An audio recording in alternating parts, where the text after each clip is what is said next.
Ben forwarded it to his buddy, Kenji's roommate. The roommate immediately submitted the screenshot anonymously to their school's gossip wall, with a caption that everyone go check out Streetwise Stories' latest video and try to recognize who this genius is who single-handedly elevated our trash school to stand shoulder to shoulder with Tsinghua and Peking University. College students, when bored, live for this kind of petty chaos. Soon enough, the result he'd been aiming for was achieved. Students at Lily and Kenji's university quickly dug up the fact that they were siblings from the same school. Then someone who knew about their relationship anonymously posted on the campus confession wall, revealing that Lily and Kenji were actually dating as a couple. That was explosive, absolutely forbidden territory. People who knew them started contacting them through every channel they could find, trying to confirm whether they really were in some taboo relationship. People who didn't know them tried every connection they had to get to know them. Of course, none of that social activity stopped anyone from cursing them out online. People were furious. If they were a couple, why did they lie to others? Why did they shamelessly ask for stuff like a gaming laptop, a laptop that costs over 10 grand? How could they even ask? Lily and Kenji were instantly thrown into the firestorm of public outrage. Someone posted the entire scandal on TikTok, which drew in even more curious onlookers. But what he didn't expect was that the one who brought this whole spectacle to its peak was his good roommate Sam. After everything blew up, Lily went crazy trying to contact him, but he'd already blocked her on all platforms. After hesitating for a full day, unable to withstand the public pressure, she showed up downstairs at his dorm building wearing a mask and sunglasses. Naturally, he wasn't there. The only one in the dorm was Sam, who excitedly ran downstairs to meet her. Lily, tears streaming down her face, begged Sam to let her see him. Sam, trying to stay patient, told her he would never agree to meet her again, but if she had something to say, he could pass it along. Lily believed him. She started rambling about how innocent she was, how miserable her life was now, and begged him to come forward and clear things up. She said if he just says the street interview was a joke and ends all this, he could punish her however he wanted. Sam paused. Then it clicked. He realized what she was really saying. Lily wanted him to stand up and say he knew she and Kenji weren't actually siblings. Even better, she wanted him to say that he knew they were dating, but that he insisted on chasing her anyway. That way, they would come out clean, and he would become the sleazy creep everyone hated. Sam grinned, showing all 8 of his front teeth. Then, in a flash, he reached out and ripped off Lily's mask and sunglasses and launched straight into rage mode. You bitch, do you even have any shame? You hid your relationship with Kenji from Leo, and now you want to pin it all on him? Leo treated you so damn well. Is this how a decent human being acts? You're screwing your own brother. Fine, whatever, but you dated Leo for 2 years at the same time? What was that, your brother's assignment? Just another part of your little 2-player scam to make him foot the bill. Sam's harsh words came down like a thunderstorm, loud and clear. It wasn't long before a crowd of students started to gather. More and more people joined in to watch. Someone even started recording Sam's furious rant on their phone. Sam shouted, "Pay him back, you fucking leech. That time you and your dear brother were having hot pot and Leo, and I ran into you. You actually had the nerve to let Leo pay for your damn date. Your brother applied to the same grad advisor as Leo, right? The moment Leo's scores came out, someone reported him anonymously. That someone was you, wasn't it? But guess what? Leo is fine. He made it into the re-exam round with flying colors. Scored a 412. With Leo around, your brother can go spin a fidget spinner." As Sam kept spilling more and more juicy details, Lily panicked and fled the scene. The video was posted online, and the scandal exploded in popularity. All of this had nothing to do with him. He blocked out the outside world and focused solely on preparing for his re-exam. Ben only updated him with occasional gossip about Snake Lily and Kenji whenever he needed a laugh to relax. He said that shameless woman's internship office saw all the drama online and fired her. The dog of a guy can't sleep or eat. He's completely wrecked. In this state, his re-exam's doomed. My buddy said he was so sure you got disqualified that he felt confident he'd ace the re-exam, so he didn't apply for any backup options. Now that he wants to switch, it's too late. The day before the re-exam, he got a call from Anna. She said she wanted to see him one last time before the big day and asked him to send her the address. He hesitated. Lily and Kenji were still the center of a raging storm online. If Anna came to see him and someone took a photo, what if it affected her? But Anna insisted. She said she had helped guide him this far, and at this final moment, she needed to see him walk into the exam room with her own eyes. She didn't want all her efforts to go to waste. Ben grabbed his phone and sent her their apartment's location without asking. He said, "This girl is 100 times better than Lily, that gold digger. She's coming to you on her own, and if you don't give it a chance, that's just rude." Well, since he'd already sent the location, refusing would be rude now. The next morning, he washed his face and rushed downstairs. Anna was already waiting. She handed him a sandwich and a hot Americano. Tilting her head, she said, "Eat up, you've still got time. After your re-exam, let's go celebrate with a big meal." He hadn't had breakfast, rushing around as he was, and for some reason, seeing that warm sandwich and hot Americano made him think of those two cold buns Snake Lily gave him the day after the hot pot incident. He quietly ate the sandwich and drank the coffee. Then they hailed a cab and headed straight for campus. With Anna by his side, his nerves calmed significantly. On the way, when they got there, she handed him a folder. "I've packed everything you might need. If you suddenly realize you're missing something, check inside." She smiled brightly and added, "Go, you're going to pass. I'll wait for you outside." With her blessing, he walked into the exam hall. He did extremely well. When he came out, he saw a haggard-looking Kenji. He had come for the re-exam too. He spotted him and hesitated, as if he wanted to come over and talk. He smiled and said, "Wow, look who it is, our campus celebrity Kenji, showing up for the re-exam too. Huh." Then he turned and walked away without giving him a chance. Kenji was wearing a mask and sunglasses. People weren't entirely sure if it was really him until he shouted that. And just like that, they were sure. The pointing and murmuring started immediately. Kenji couldn't take the pressure. He bolted, and he ran even more pathetically than he did. Just like she said, Anna was waiting outside. The moment he saw her, he took her out for a proper feast. 2 days later, he received the acceptance email, no surprise there. The grad school advisor he had been hoping for even added him on WeChat himself and personally welcomed him to his team. As for Kenji, naturally he didn't pass. But at this point, not passing was the least of his problems. The scandal online had gotten way too big and had brought massive negative attention. Lily and Kenji's university decided to formally discipline them, even considering withholding their graduation certificates. Alex also passed his re-exam. He and Alex invited Sam and Ben out for a celebratory meal. After dinner, Alex would be leaving the city. They went out for hot pot. Ben, their rich second-gen friend, fought them for shrimp balls while casually sharing gossip he'd heard from his roommate buddy. He said, "Apparently Lily and Kenji are planning to issue a public apology online to calm things down. As long as public attention cools off, the school will go easier on them." But what's that got to do with him? Just because they apologize, he's supposed to forgive them? What is he, a living bodhisattva? After dinner, they all packed up and went their separate ways. His parents had prepared a feast to celebrate, like 18 dishes. Wasn't that a little too much? His dad said, "Anna helped you a lot, and now that you've made it, of course we should invite her and her family over for dinner." Fair point.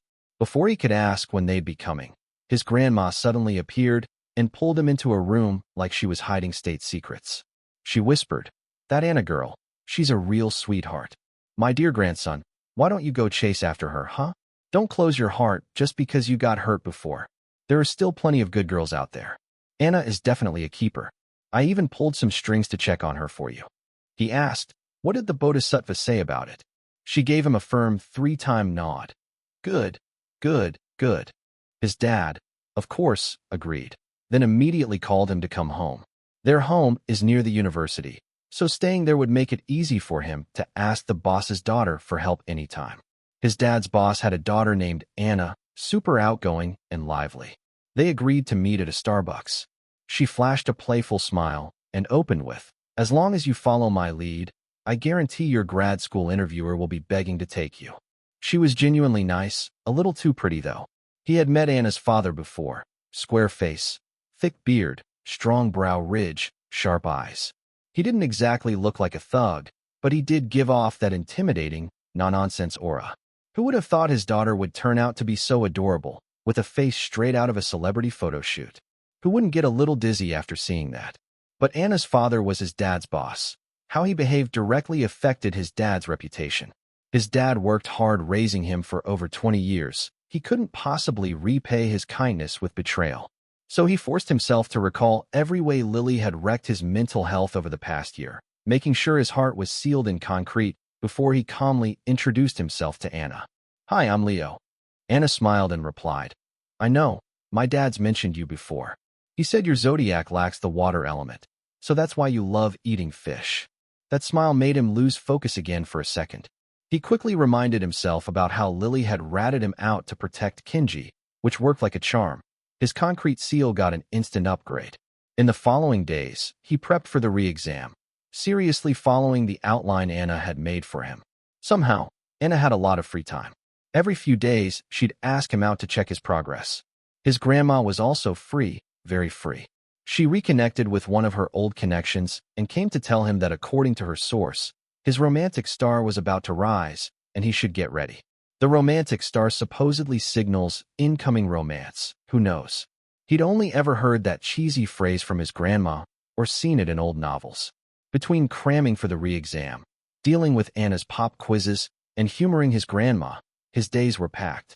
At first, Lily still messaged him on WeChat to chat, but he didn't want to bother replying, so he told her he was too busy to check his phone. He made up a story that his uncle asked him to babysit his second child for 200 yuan a day, and he was saving it all up to buy her a birthday present. Lily was thrilled and finally stopped bothering him. But she kept posting on her WeChat feed those glaring 9-photo selfie grids at her office, always paired with some nauseating love guru captions. If Ben hadn't sent him screenshots of Kenji's WeChat posts, he might have actually believed her lies. Apparently, they thought he had been officially disqualified from the re-exam due to the report, and with Kenji's decent test scores, he felt confident he had it in the bag, so he and Lily had been traveling around the area together this whole time. Ben, in order to gather intel for him, hung out with one of Kenji's roommates a few times over drinks. They actually became brothers. The travel photos Ben sent him were all screenshots from that roommate. Anyone who saw those WeChat posts would say the same thing. A perfect example of a happy, cheating couple. Finally, a month and a half went by, with 1 week left until the re-exam. Kenji returned to school to prepare seriously, and he went back to his university, ready to make his move. Kenji and Snake Lily went to the same university. He was from another college in the same city. The day he got back to campus, he gave Ben a quick heads up, and then called Lily to invite her out for dinner. She was a little surprised he was back in town and hesitant. After all, she and Kenji had just returned from their trip and were still tired. So he added, "Bring your brother. Let's go have seafood buffet. After dinner, we'll hit the mall. The shoes he wanted and the clothes and makeup you've been eyeing. It's all on me today." Lily hesitated no more.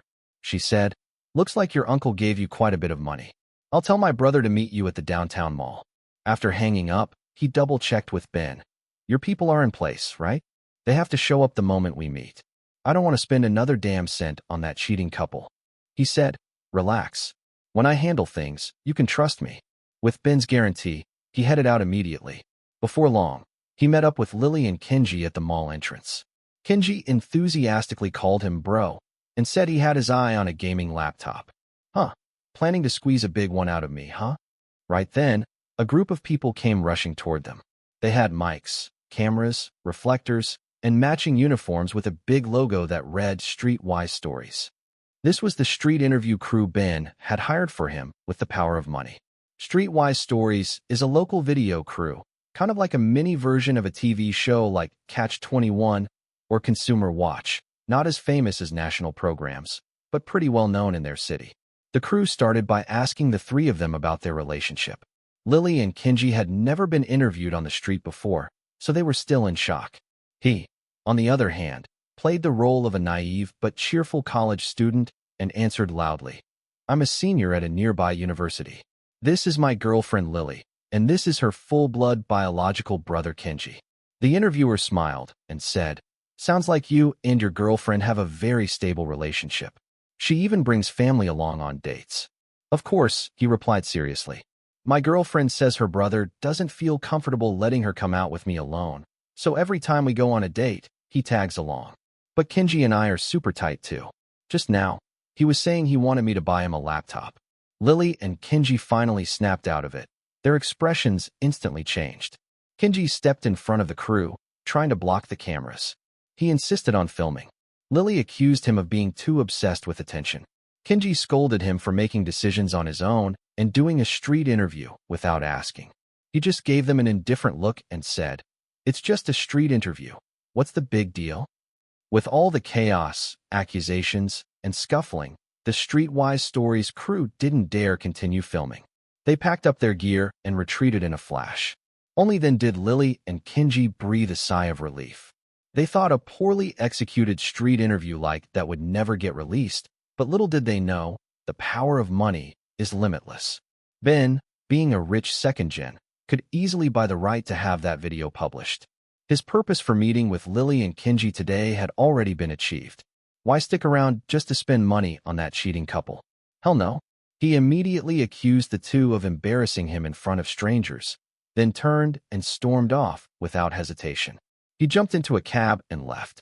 Meanwhile, those two were still standing there, mourning the lost seafood buffet, lost clothes, lost makeup, and lost laptop. As soon as he got in the car, he blocked Lily on every single platform.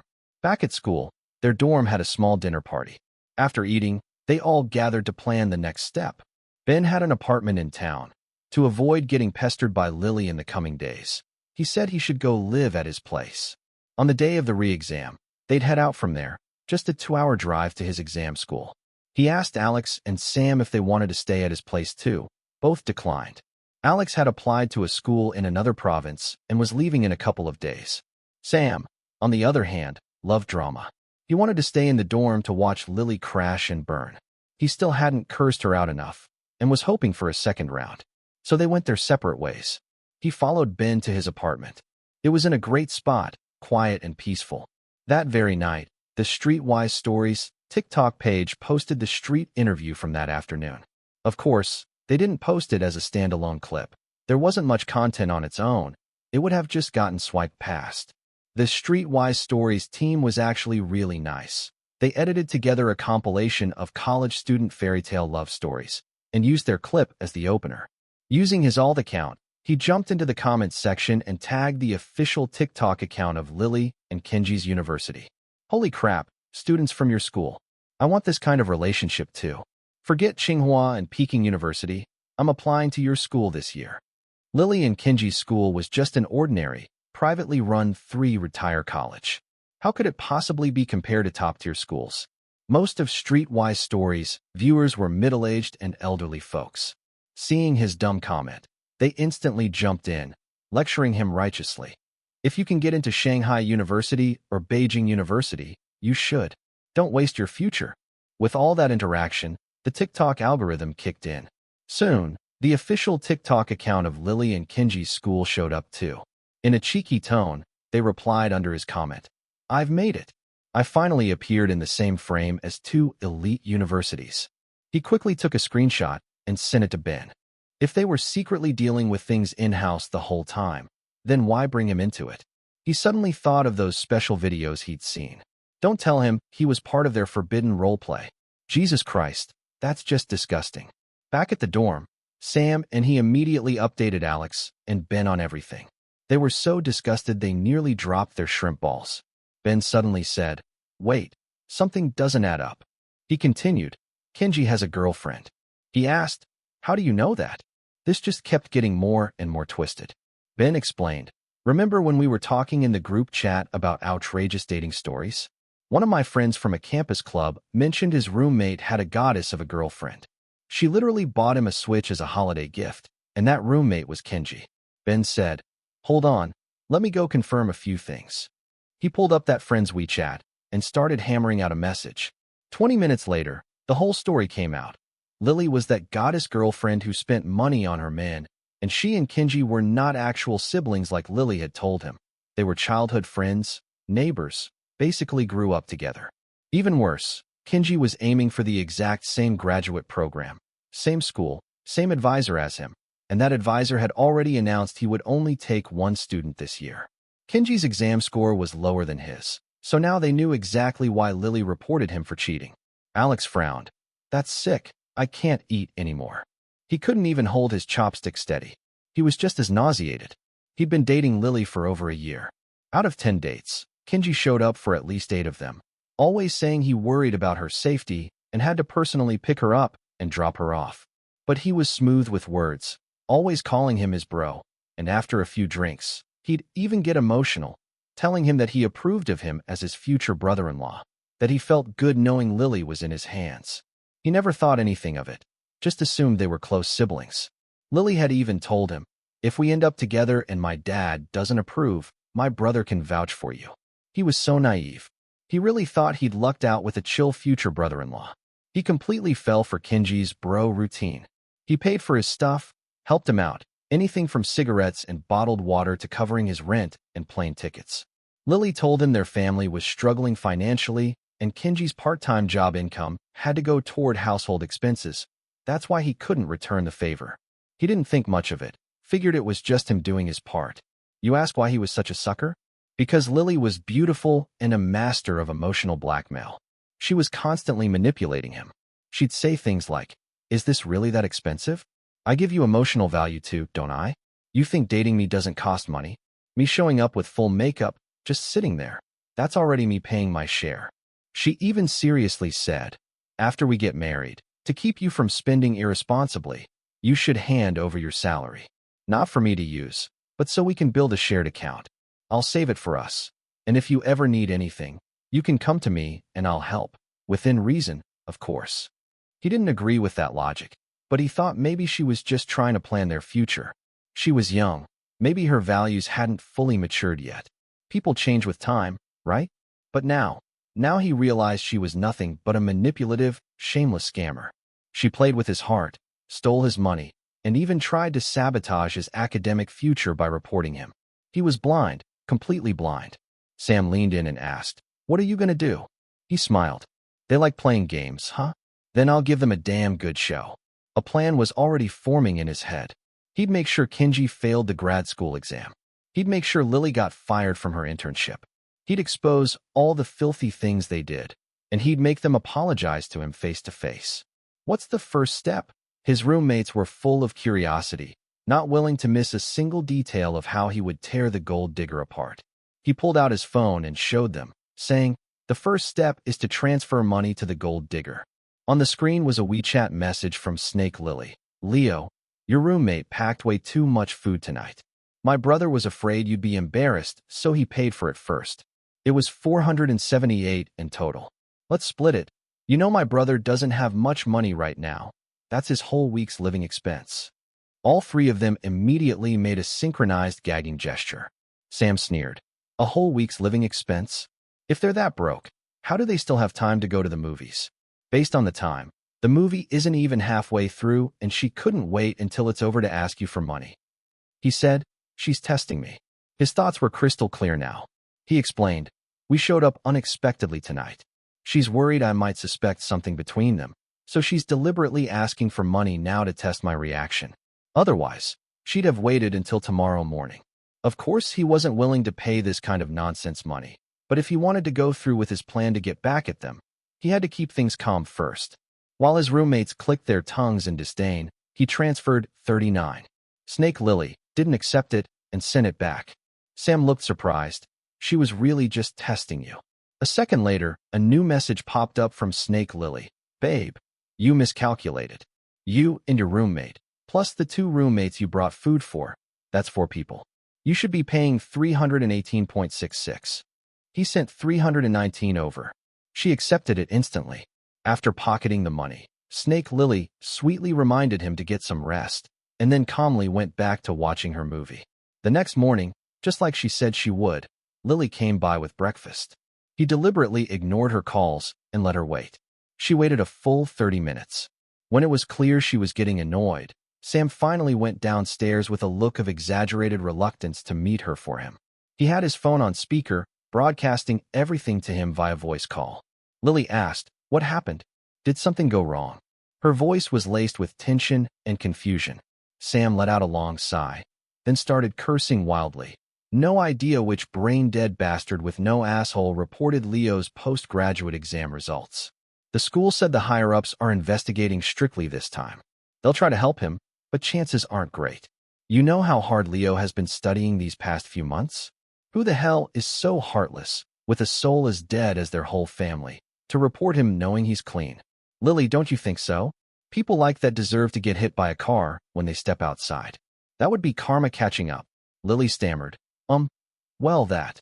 On their end, Alex, Ben, and he were dying, trying not to laugh, worried the sound would carry over. Sam wasn't letting up. He kept pushing. Lily, you're Leo's girlfriend. He really likes you. You need to stand by his side on this. Come on, say it with me.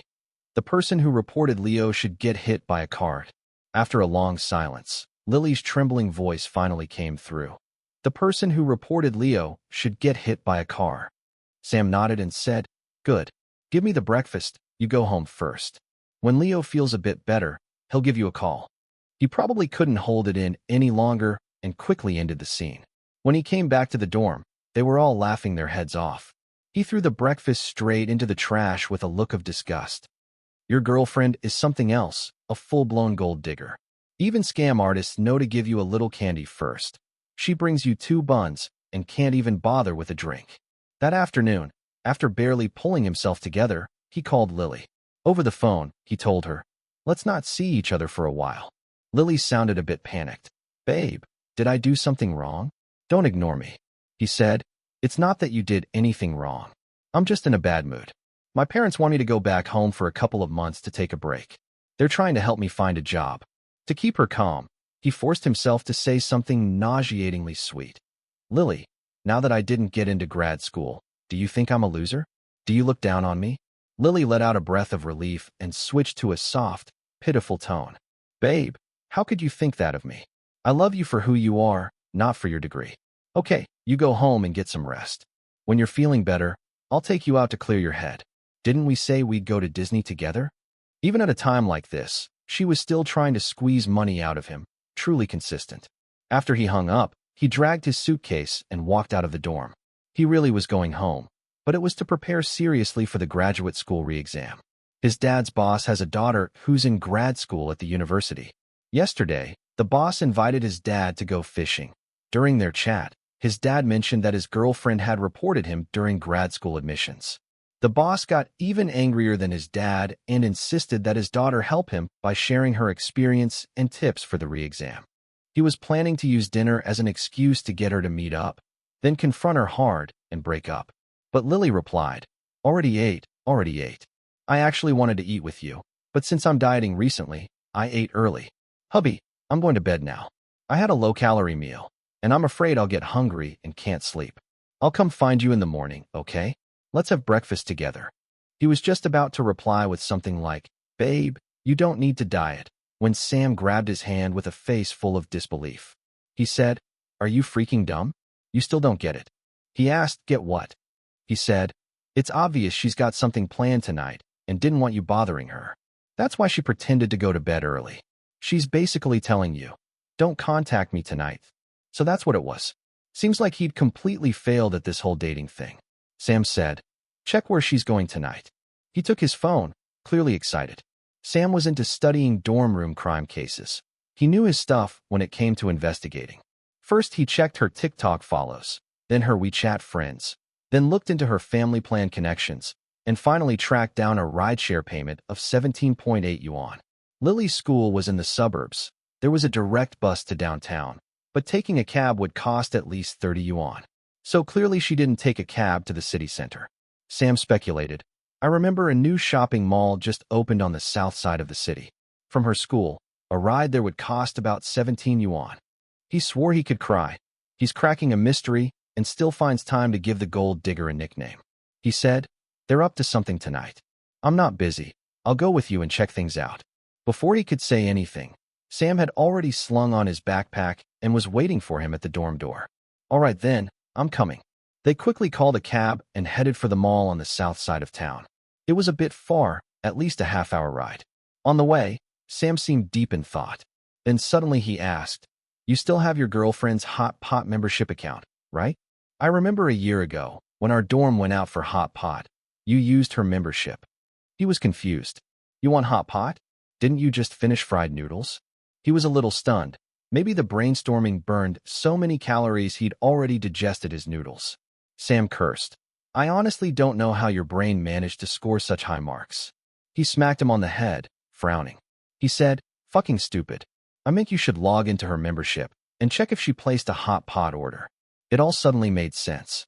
No college student can resist hot pot, and no shopping mall opens without a hot pot place inside. If Lily was secretly on a date with someone, hot pot was a very likely scenario.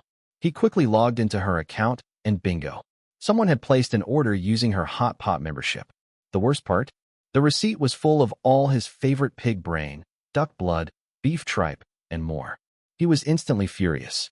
Every time he paid for hot pot, she'd act all picky and ban him from ordering those dishes. She'd say they made her nauseous and that he had zero emotional intelligence. Who brings a girl to a date and orders gross stuff like that? And that wasn't even the worst. One time she saw him using a group discount coupon and told him that using deals was disrespectful to women, as if it meant he thought she wasn't worth full price. Back then, he was so flustered he snapped. If you're not paying, then shut up. Whoever pays. Otherwise you pay. She immediately turned on the waterworks, playing the emotional guilt card, saying she hadn't graduated yet, had no money for eating out, that her family favored boys over girls and barely gave her an allowance. She cried about how tough her childhood was and how all she wanted was to be a little spoiled by him. And here he was being cold and mean. Honestly, he was just too thirsty for her body and didn't care about the money, so he caved. But now, looking at that hot pot order, he was boiling inside. Sam tried to comfort him, saying, "Don't get too worked up. At least we know the gold diggers at the hot pot place. Saves us the trouble of sweeping the whole mall looking for her." They soon arrived at the mall. Sam dragged him straight to the basement level, where the hot pot place was located. Staff were super welcoming. For once, his brain worked fast. He told them, "An old friend is inside eating. We haven't seen each other in ages. I want to surprise her."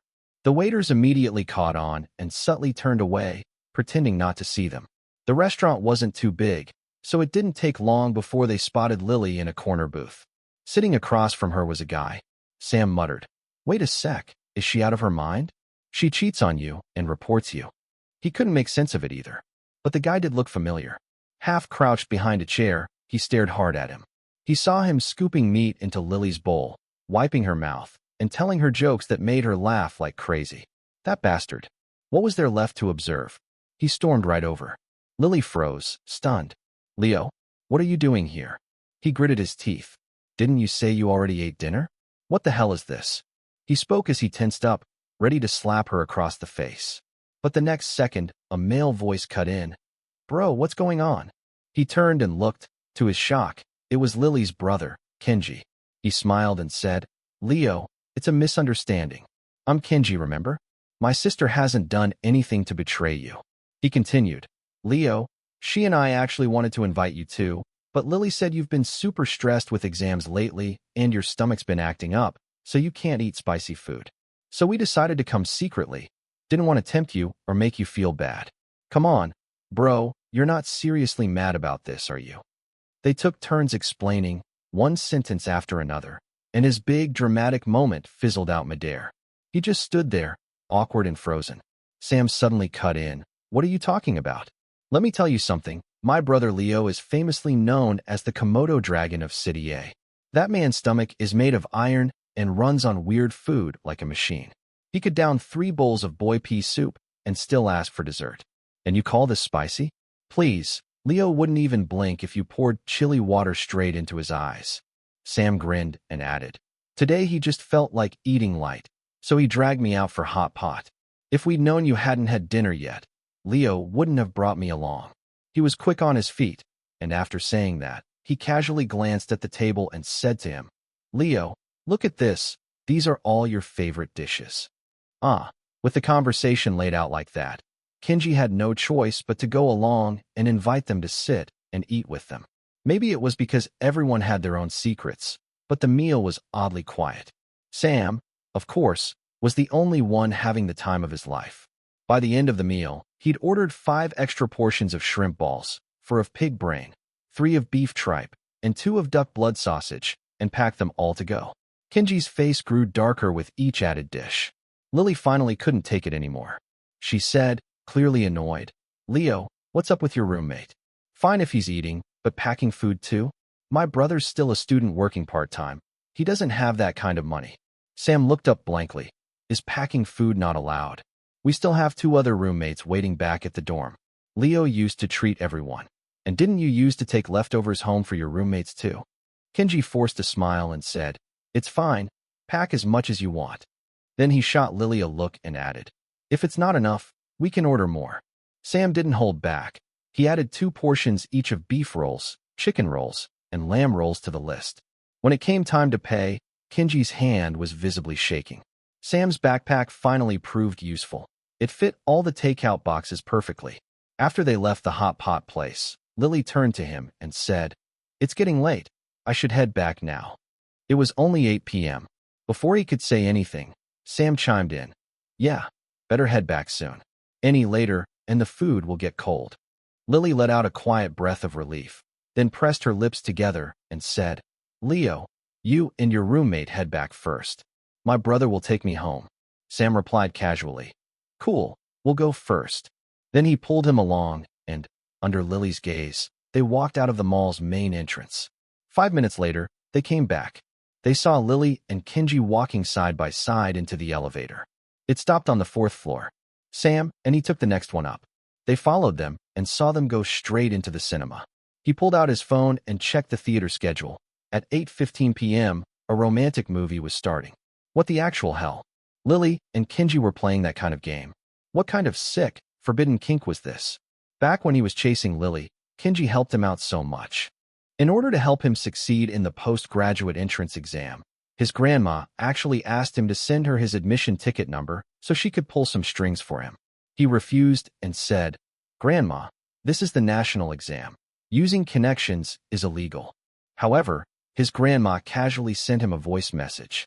Her tone was arrogant as she said the person she was pulling strings with isn't bound by the law. He was shocked and quickly and quietly asked his dad about it. That's when he found out the connection his grandma mentioned was Bodhidharma, so he relaxed and sent her his admission number. But to his surprise, the day after his results came out, he got reported. The school called him in for questioning. They showed him a screenshot of his WeChat conversation with his grandma. He was utterly stunned because the only people who could access his chats were his family or his girlfriend Lily. He was burning with rage, wondering how he could have parents like this. Facing 3 stern university administrators and 2 graduate exam professors, he directly showed them his WeChat conversation with his dad. He said, Look, this is my grandma's connection. She appears to pray only to Bodhidharma, but behind the scenes she's into Confucianism, Buddhism, and Taoism. After the exam, she admitted all this to me herself. The administrators and professors were also speechless.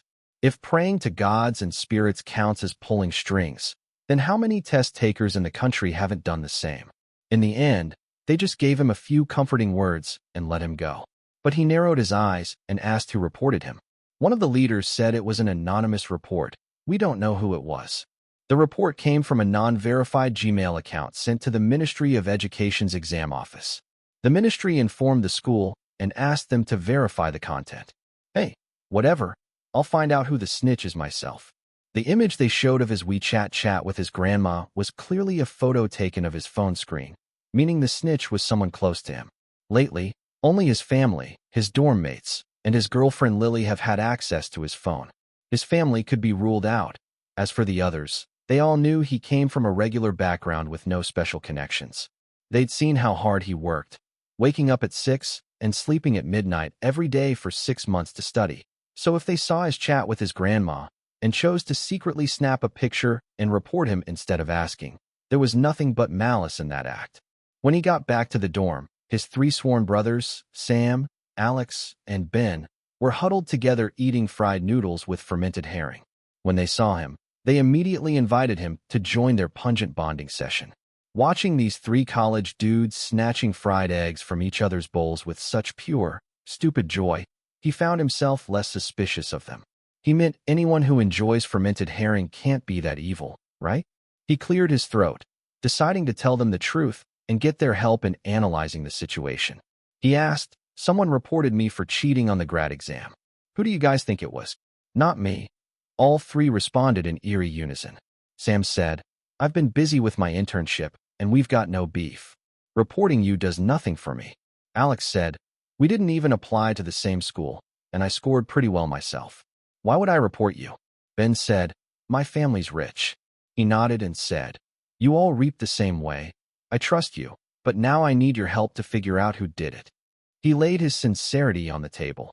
If you brothers can help me find out who snitched, I'll treat you all to a luxury feast. Sam, Alex, and Ben instantly sat up straight, faces serious. Sam asked, so who are the suspects on your end? He said, Tom and Lily. He named his other close friend and his girlfriend. They're the only ones besides you guys and my family who could have had the chance to snap that screenshot. Sam and Alex exchanged a glance. This just got spicy, they said, and just like that, the two of them suddenly became awkward and hesitant. Tom, his bro, had known him since elementary school. Lily, his girlfriend, was his high school classmate. They'd known each other for too long. To even suspect them felt offensive. Luckily, Alex was quick on the uptake. He suddenly said, like a slap of cold water waking them up, but neither of them are even taking the post-grad exam. Why would they report you? Sam nodded, exactly. Ben chimed in. But if it's not us and not them, then the one who reported Leo must be. The three of them looked at him with faces full of sympathy. A chill ran down his spine. Could it really have been someone in his own family who reported him? That didn't make sense. He was the only child. His family wasn't rich, but it wasn't like they couldn't afford grad school. Besides, they were counting on him to succeed. Why would they sabotage him? When something doesn't make sense, stop thinking and start asking. That's what mouths are for, not just eating. He immediately called his old man. In a few words, he explained what happened in the analysis his roommates and he had done. His dad instantly flew into a rage. In the eyes of reckless boys, we're but flies. The gods kill us for sport. He started quoting Shakespeare's King Lear, ranting in theatrical despair. Okay, he had wrongly accused his family.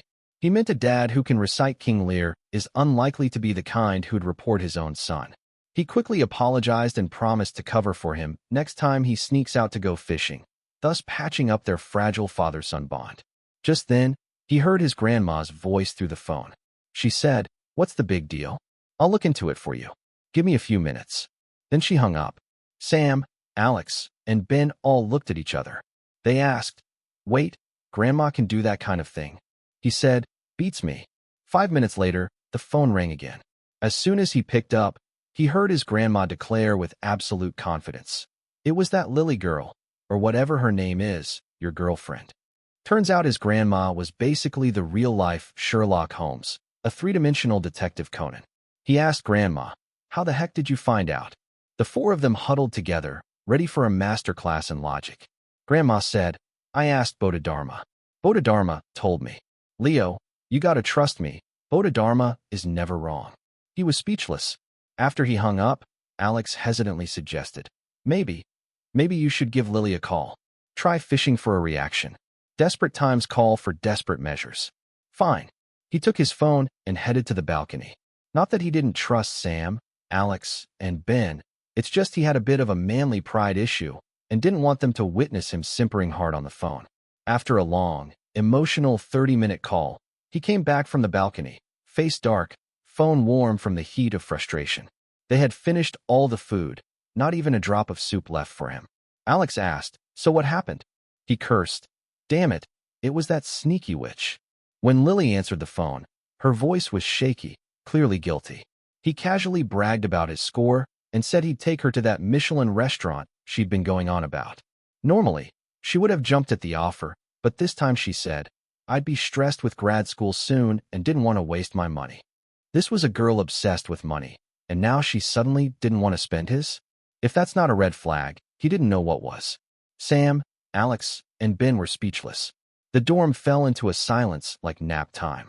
After a few minutes, Alex broke the quiet, his eyes sparkling as he said, "So, can you give us your grandma's WeChat? I've got something I want to ask her." Sam and Ben both raised their hands. Me too. Damn it. After he shared his grandma's WeChat contact, they immediately got down to brainstorming why Lily would do something like this. His exam results were voided, but what did she gain? Finally, they came to a conclusion. Maybe we should have Grandma ask her connections again. He asked his grandma. She said that as college students in the new era, they should believe in science and not be overly superstitious or feudal-minded. She told him to go ask Lily himself. Actually, her exact words were, "She had the nerve to report you, and you're too embarrassed to confront her, and you're still not breaking up with her?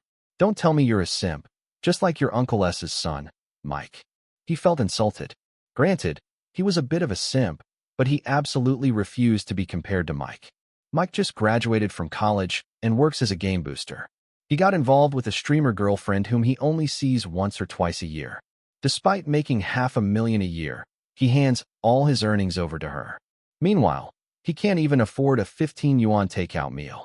Maybe that gold digger took a master class in psychological manipulation or something, because Mike regularly posts emotional WeChat updates like, "She doesn't take money from anyone else, only from me, because she loves me." When people try to warn him not to get scammed, he just retreats into his shell, saying, "She's different." So yes, his grandma seriously disrespected him. He angrily closed their WeChat chat and opened Lily's. He texted her, "Lily, have you had dinner?"